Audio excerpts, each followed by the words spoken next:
it's all about communication using chat and video particularly. So video is what we're really going to focus on mainly. And that's through the product, which is now called Google Meet, was previously known as Google Hangout, but it sort of is changing, it's morphing currently, and has slightly different features as Meet to the original Hangout. So it's available for schools. At the moment, we have a better version than we would normally have for free, with some extra features. I am aware that some of these features are going to vanish at some point unless a school is willing to pay money. So that's something we need to bear in mind a little bit. So we're using Meet now. That's what you've come on. So that's how I'm talking to you, and I am managing to share my screen with you, and you know that you can share video.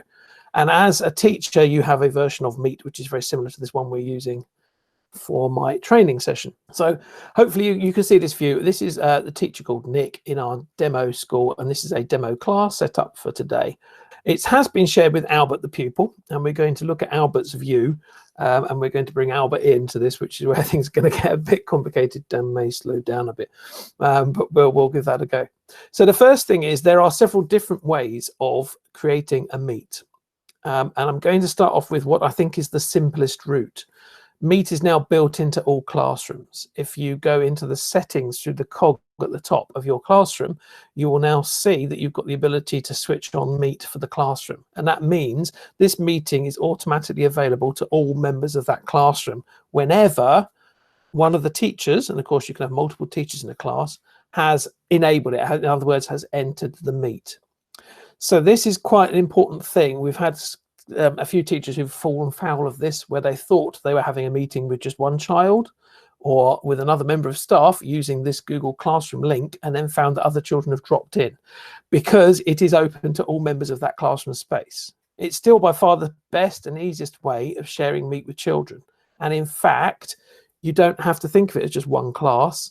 There is nothing to stop you setting up an extra classroom for Red Group, so that you can work with Red Group, and there's a Meet link specially for them. You can have a separate class for just chatting to staff if you wanted to. As a quick way of having a way of catching a link, you could actually set up a staff classroom. So you can have many classrooms. It gets a little bit more complicated for the children, but in my experience, they tend to cope better than most staff do with having multiple classrooms. So it shouldn't be a big issue. So to set it up, we have to generate a link to start with, which is just one of their random sort of phrases. And here it is. And we don't need to worry about that. Once it's generated, that's absolutely brilliant. And then we've got it immediately. It's making itself visible to students. So that's all I have to do to switch on the ability to use Meet straight from my classroom. And what happens now is I get a link. It appears on the stream, and inside classwork, it appears as an icon I can use to activate it. So that's what I see as Teacher Nick. So here's Albert now. This has just been enabled for him, and he's got exactly the same thing. He's got a link on the stream, and in classwork he's got the link straight to the Meet, and if he tries clicking those, he'll get this error message which says basically you can't do this, because at the moment our accounts are set so that students can't initiate a call, which is this is the right way to set it. They can't set up a Meet, which is brilliant. They can only join a Meet, and at the moment this Meet isn't active. There's no one using it. So as many times as Albert likes and he wants to click the link, he's going to get that same error message. So nothing works until the teacher, here we are back as teacher, initiates the link and opens it and enters the meeting. And so long as the teacher is the last one to leave the meeting, this meeting stays secure. So let's bring the Teacher Nick in. And so Teacher Nick is now sitting in this meeting all on his own. He can ignore that because it doesn't need to know any of this information, because we've automatically shared this Meet with all of the members of that classroom, which with our training classroom, I'm afraid it's only Albert, but hey. So that room is now active and available, and the teacher is waiting for Albert to join. Now, if we switch over to Albert, and Albert tries joining, he can join. This is where it's going to get very laggy, because I've got 3 different Meets going on. I've got my training Meet plus Albert and Nick teacher are in this training session, so it gets a bit slow. So I'm going to mute Albert, and just to help with bandwidth, I'm going to turn off Albert's screen, so we'll just see Albert's A, which will represent Albert, and he knows that the teacher is in the call already. Teacher view, that's the teacher looking at Albert, Albert's got his camera switched off, which is fine, and he's also muted at the moment. Albert, he's teacher Nick. Here's teacher Nick. He's muted at the moment, but he was using his video, so we know that's Albert's view, and it's getting very pixelated because of trying to cope with these 3 meets, as I said. So Albert is into the meeting. Albert's got he can unmute himself. He can switch off his camera, and there's a hang up button, which is the leave call. There we are in the middle at the bottom. He can also turn on closed captions, which is an interesting option. But it requires teacher Nick to be talking, so we'll have a look at that in a minute. And Albert can actually share his screen, which is quite useful, and he's got some settings. So if Albert's experiencing problems, I as teacher Nick could chat to him in text chat and say, you know, check your settings because I can't hear you, because you have to choose which device you're using, and sometimes there can become multiple devices, and the computers can get confused as to what device they're meant to be using. This is also a good place for students to test that their speakers are working, they've got the sound coming out of the right place. And the same with video. It may be they have more than one option for video camera. Make sure they're on the right camera. Absolutely. So there are some settings which the students can get to for themselves. They can also change the layout of the screen, and there are some new layouts that only came out this week, which includes tiled, which now produces multiple windows on at once. Auto will try and guess what's best, and it will always promote anything that's been presented, which is very useful because I'm presenting at the moment to you. And as a user, you can also spotlight people, or you can pin people if you want to be able to pay attention to what they're doing. So if you end up with a noisy classroom environment where there's a number of children who are not muted, you can still pin the teacher so you can see what they're doing, what they're showing you, which is very, very a useful feature. So we've got a number of different settings available at the bottom there. Full screen, enters full screen mode. Use phone for audio, don't. At the moment it's a premium American number, and the audio through computer works absolutely fine. Report a problem and report abuse, and help gets you help via Google. So that's again useful to know that that's available there for children. Then there are a couple of other things that Albert's got. So he can see who else is in the call, and so he can see the teacher and Albert, and he has the ability to pin the teacher, so fix the teacher to the screen, which means he can focus on the teacher, which is brilliant. What Albert can't do is mute somebody else because he's a student, and what Albert can't do is kick me out of the meeting because he's the student, so that's really useful. And there is text chat. So again, if you're going to use this, some rules about what you put in text chat would be very important. If it puts up, so this is saying I'm watching as Albert, so it says you said test, and that's absolutely great. If I switch view to teacher Nick got some new chat that's appeared at the top of the screen there, and clicking on it, it would have come up as a bubble if I'd have been watching the screen at the same time, and it will tell me exactly who said it. So it was Albert Pupil, what time, and what he said. So it's all lovely and transparent still, but it's quite a useful tool, but it will require some ground rules using it with children. So yes, as teacher now, I've got the same sort of things. What I have got is some extra control. So if Albert wasn't muted and Albert's making a lot of noise, I can mute Albert. He can unmute himself. I can't unmute him. So if I manage to mute Albert and he can't work out how to unmute himself, he's going to stay quiet. But that's absolutely, it's fairly straightforward, and it is easy to explain, really.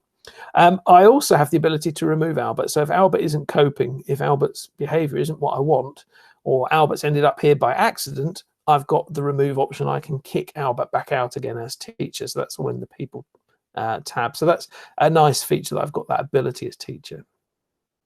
I've also got, obviously, all the same settings that Albert had, plus record meetings. So this is an option that can be turned on, and we've been recommending that schools go with this record meeting option, partly to help with any worries around child protection, making sure that the teacher is, has evidence that they've behaved brilliantly, perfectly, because this will record the meeting. It records the meeting just as I did in our training session, and records the meeting and puts a copy of it straight into the teacher's My Drive, and that then is available there remotely online to be accessed later. And that's certainly what we're doing here with this one. And it's, again, very easy to do. As teacher, you've got the button, you press record meeting. It pops up warning you that you need to ask consent for people. So you need to say to your students, yes, I'm going to be recording this. And then when they hit accept, it will start recording when this turns red, and a little message will ping up to everyone else. So Albert's now should have had a message, we missed it, which told him that Nick Speller was going to start recording. And he's got a recording symbol to tell him, Albert, that actually, yes, the session is now being recorded. So he's aware of that because it's there in the corner of the screen. So as teacher, yes, I've got the ability to start a recording. I've also got the ability to, at any point, stop it again if I wish. So I'm going to just hit stop. And it will warn you it's going to be saved to my Google Drive, and it will just do that automatically. It will go off and do that in the background. If your email address notifications are set up, it will email you when the recording is available, but otherwise it just goes into a folder. So let's go hunting for that folder now, just so I can show you. So if we go to drive.google.com, so it goes into the Meet Recordings folder for the teacher on the teacher's account. And that will appear here shortly. It will take it takes a little while to process depending on how much else is going on. But as you see, here are some earlier ones. In fact, there's today's. It's already come through. 32 megabytes sitting there, ready for me to watch back if I wish, just as evidence of the session I've run, really. And again, some schools are now thinking that actually these videos may be useful for the asynchronous learning. So if not everyone managed to get into your live session, what you could do is you could take this video, download this video, and then post it up to the internet. Basically, yes, I could download a copy and I could then decide to upload that to YouTube. And as a teacher in a school, YouTube can be enabled so that you can have a YouTube space to share. And then if you share them as unlisted videos, they can't be Googled or searched for by other people. But if you have the link, you can then use it to embed in a Google Classroom or to share with students to say, you missed this, here's the recording. So it's an option, and having a recording is a good idea. But I say it takes a little while just to process that and come through. Teacher Nick has that extra ability, which is quite useful. And again, so everything else is very much the same layout, full screen. Everything else is the same as Albert has. So Teacher Nick, yes, can mute people. Teacher Nick can kick people out. Teacher Nick can record the session, which is really useful. If we turn on captions, which should appear at the bottom of the screen, in theory, we should be seeing, there we are, it's just starting to come through, but it's just underneath. There we are. So I've turned on captions, and what happens is Google automatically tries to translate what I'm saying and put it into text. This feature is available as part of Google Slides as well. So if you're running a presentation through Slides, you can put closed captions on. And it copes remarkably well, better than some of the ones I've seen on television, to be honest, but it's not perfect. But there we go. So that's closed captions. It's something that the user switches on, not the teacher. So it's a sort of end user feature. So if you've got children who aren't going to cope with hearing what you're saying, closed captions is something they can switch on for themselves to then join in. And anybody who speaks, it will be captured as closed caption, which is brilliant, a brilliant feature. So here we are in the meeting, Teacher Nick, and we're ready to finish the meeting. And what we have to say is we have to say the rest of you need to leave. So Albert can leave himself. He can hang up with the hang up button. I'm just going to kick him out to make things a little easier. So I've removed Albert from the call. I'm the last person left. What Teacher Nick now has to do is to leave the call himself. So there's a hang up button just here at the bottom of the screen. And Teacher Nick is going to leave. And close that Meet window tab because we don't need that any longer. So Teacher Nick, yeah, has managed to leave. Albert left. He's been removed from the meeting. If he comes back and tries to get back into the meeting, he'll be told he can't join the video call because he's locked out because the teacher left, which is brilliant because it means they can't then return to the call and start chatting to their friends, which was a bug in the earlier versions because the meetings didn't lock. This now works beautifully and is nice and safe and secure. that link is there. And if as a teacher, you just want to take it away just to neaten things up, just to sort of so they don't keep saying, well, the meet's not working, which, you know, it's something that children can come back with, then yes, as teacher, what you can do is you can go back into your settings of your classroom and just make it not any longer visible to students. And that will just take away the icon at the top. It does for you as well as teacher, and takes away the link on the stream page. So it means you've got some control over that feature, which is brilliant to take it away if you want to hide it again. And again, very easy just to bring it back again by going to the cog and saying let's make it visible to students and hit save at the top. So you've got ultimate control. So for me, this is the best way now that anybody could use Meet, because the membership is controlled by who can access the classroom. And what you can do is have multiple classrooms to control the membership, which is great. So that's one way of doing it. For staff meetings, it's probably not the best way. For staff meetings, I would suggest you schedule something in the calendar. So if we put a lunchtime staff meeting in for today, and if you've go into more options, if you then share that either with people by typing in their email addresses, which is long-winded, or if you've got a staff group, you can then find a staff group to share it with, a staff calendar, a staff group. So let's just share it with a test class at the moment. There we are. And it will become automatically available to everyone who's got access to that calendar. So it requires having a shared calendar, a staff calendar. And then you can enable, say, Google Meet for video conferencing, which just adds Meet to it. And then that's immediately available to all of those people. Say up to 250 people. So hit save, and that now becomes a scheduled thing. When it comes to the right time, you'd get alerted by calendar, you'd pop into here and you just join with Google Meet to get into it. So for staff, I would recommend using the calendar, having a staff calendar which is shared with people, and then popping that in as an item, and that's nice and easy. You can also do it ad hoc. Now, most schools haven't got Gmail enabled. It's available from Gmail. You can just hit start the meeting, but all this does is it opens a new window, which is meet.google.com, and throws you into a meeting, which is fine. The other option you've got, which is probably slightly better if you're going to do an ad hoc meeting, is just literally to go to meet.google.com and create a new meeting. And what you do is when you start a new meeting, you call it a nickname and you share that nickname with other people. So it might be year 3 planning. There we are. We'll call it year 3 planning, all one word, make it nice and simple, and hit continue. Anyone else within your school who goes to meet.google.com now and joins this meeting will go to meet.google.com and can put in that link. So this works for students as well as staff, if they know the secret code you're using. So if I go back to Albert for a moment and we take him to meet.google.com,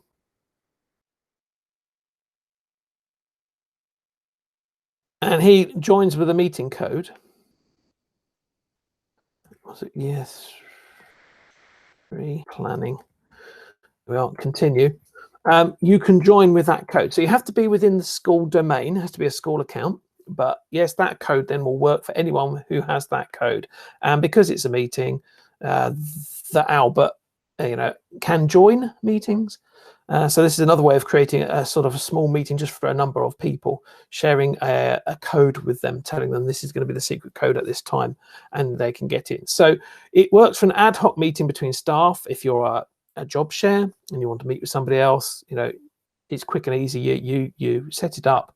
You say, I'm going to use this code at this time, send that code to the other people, and they can then either join or create the classroom if they're a member of staff before you, and they get there before you.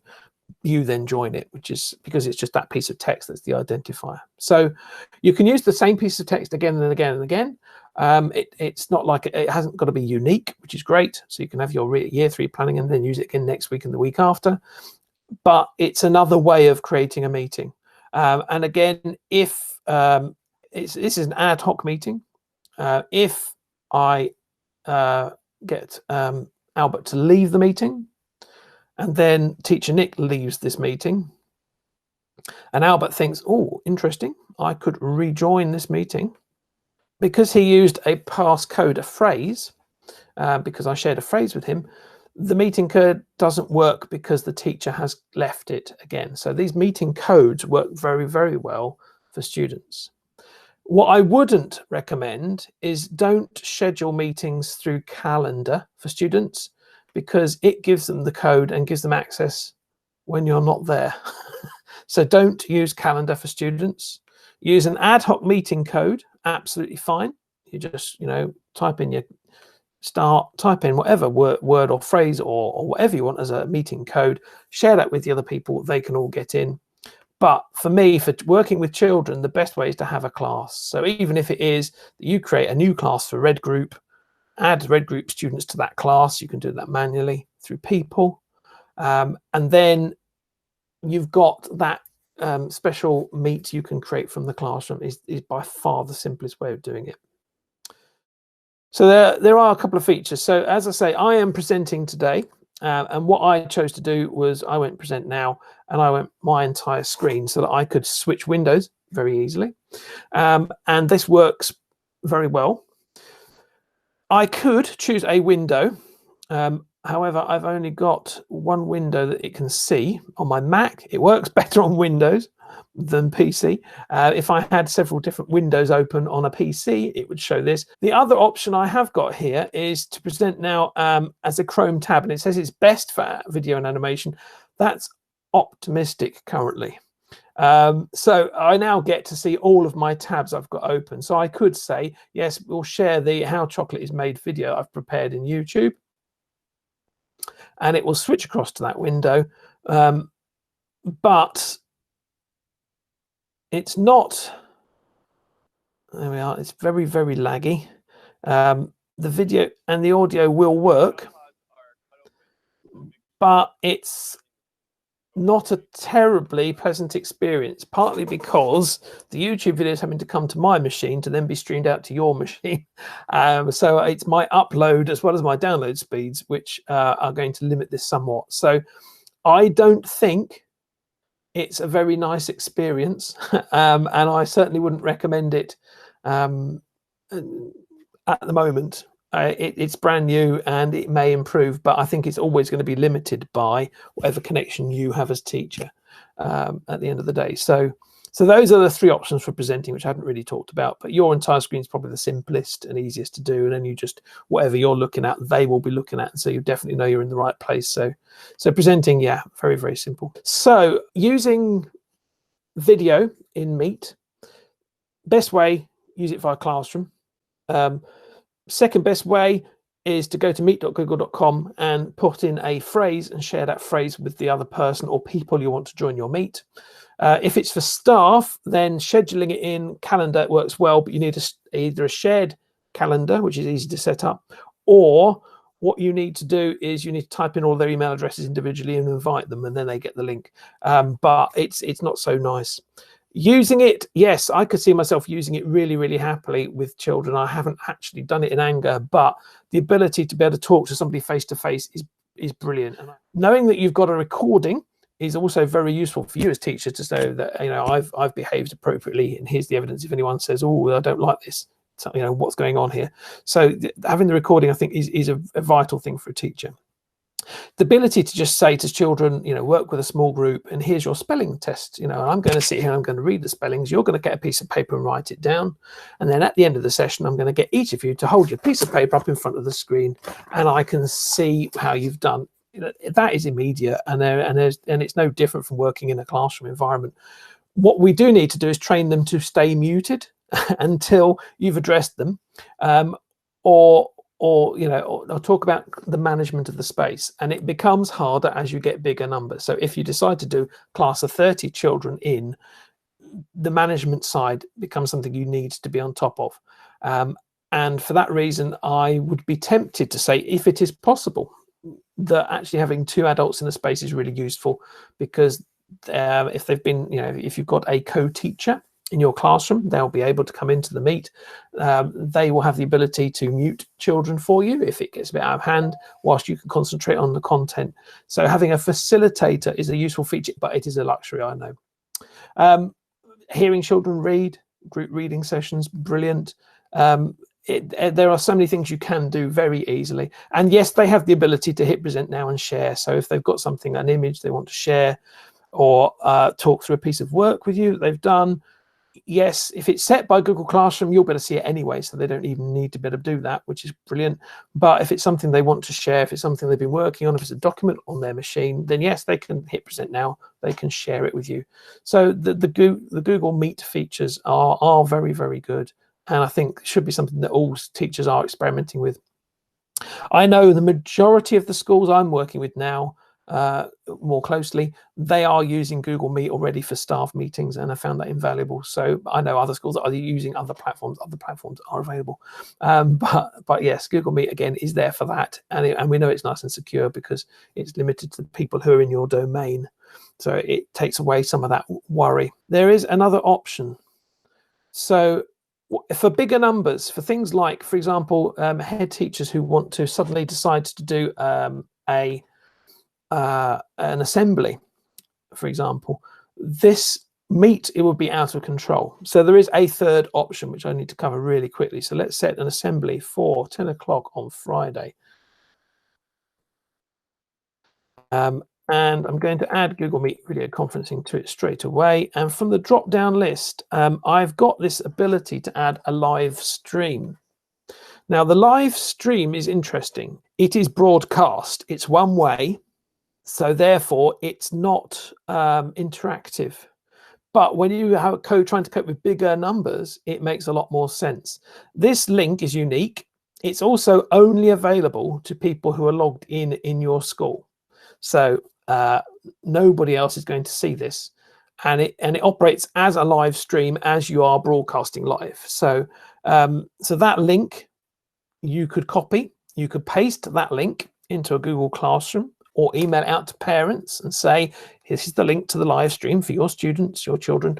It will be active at 10 o'clock because it's my assembly time. Please, can you make sure as many children as possible are here watching this? So that would be a one-way process. So for bigger numbers, it's a great option. Even I would be tempted to think about using it for a class session to stop, if you're worried about classroom management and trying to keep children quiet, this is an option. So class stream, live stream, for a classroom, for an assembly, for something a bigger number of children works very well. And again, once you've scheduled that, as the person running it, you'll go to it, you'll go, I want to join the Google Meet. We're in here live now. And I then have the ability to start the stream whenever I'm ready. So I can sit in it a bit early. I can prepare myself. If I want to use a slideshow to show something as part of my assembly, then I can have that ready to present. Absolutely. And then when I'm ready, I've got, I can set it recording. Why not? So you've got it to play back or to share via YouTube later, if you wish to.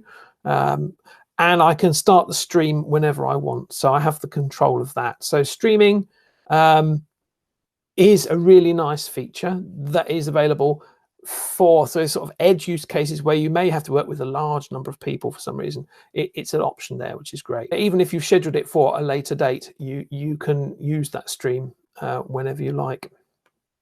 So live stream is brilliant.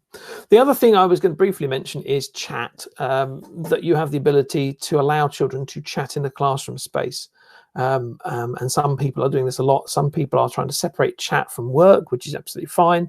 And there's no right or wrong. By default, when you set up a classroom, students are able to communicate. So as teacher, I can communicate something with giving them some information, and that is available straight away.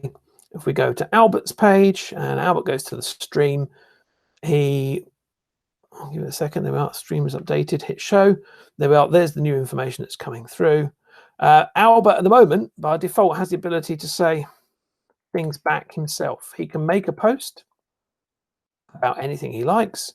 He can also reply to other posts. So the ability to post is available to Albert because he is has that enabled by default with a new classroom. And teacher, yes, give it a second to it or refresh. There we go. Show the new updated, and you can see Albert. Everything's transparent. You can see who said what, where, and when. So this is a chat feature. Has I know, been actually welcomed by lots of children where it's being enabled. And schools are tackling it in different ways. Some schools are saying, well, yes, we'll enable this in our normal classroom space. Some schools, they've put 2 separate classes. So they've got their work class, which is the one where they go and find all the links and find everything to do. And they've got a second classroom, which is just their chat class. So it's got their class name and chat, and they can chat. I know at Chadlington School at lunch times, they're enabling a chat classroom for the whole school. It's a small school. It's only got 3 classes. So they've got 1 hour a day when they're coming and switching on the ability for students to type something.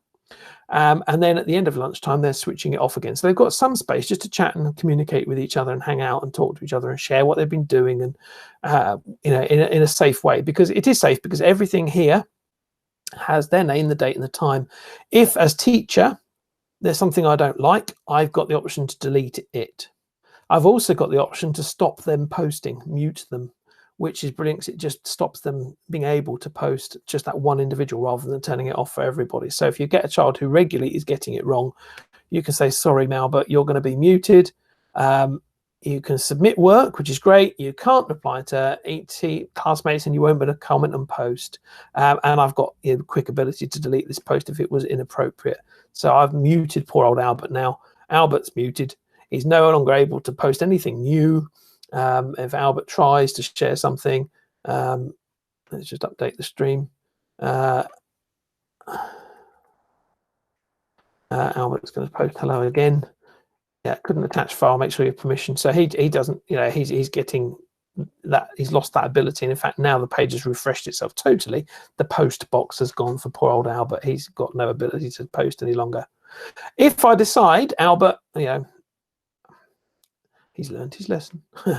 I've got the ability to unmute him and to let him back in and let him carry on chatting if I think he's learned his lesson. So I've got ultimate control over that. So whether you decide to do that for your main Google Classroom, or whether you decide to set up a second Google Classroom or a special Google Classroom, which is a bigger space, that's entirely your choice. Or whether you decide, no, I don't want to use it, it's your choice.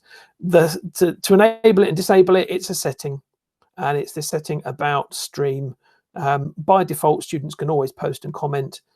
Middle option, they can reply only. Of course, you can't keep them on task and on topic, which is where the delete mute is useful.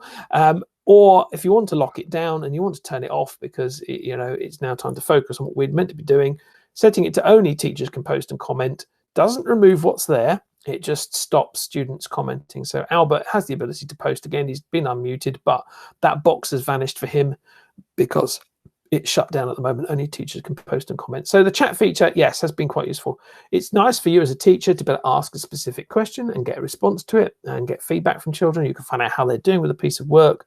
And if they're worried about a particular piece of work, that is a lovely feature. So chat, I would say, especially at the moment, has value. When we're getting to the stage of most children being back in school, if you want to carry on using Google Classroom, which I would do, it's a marvelous tool, I would then be probably less likely to have chat enabled because in the physical environment, it's not a necessity really.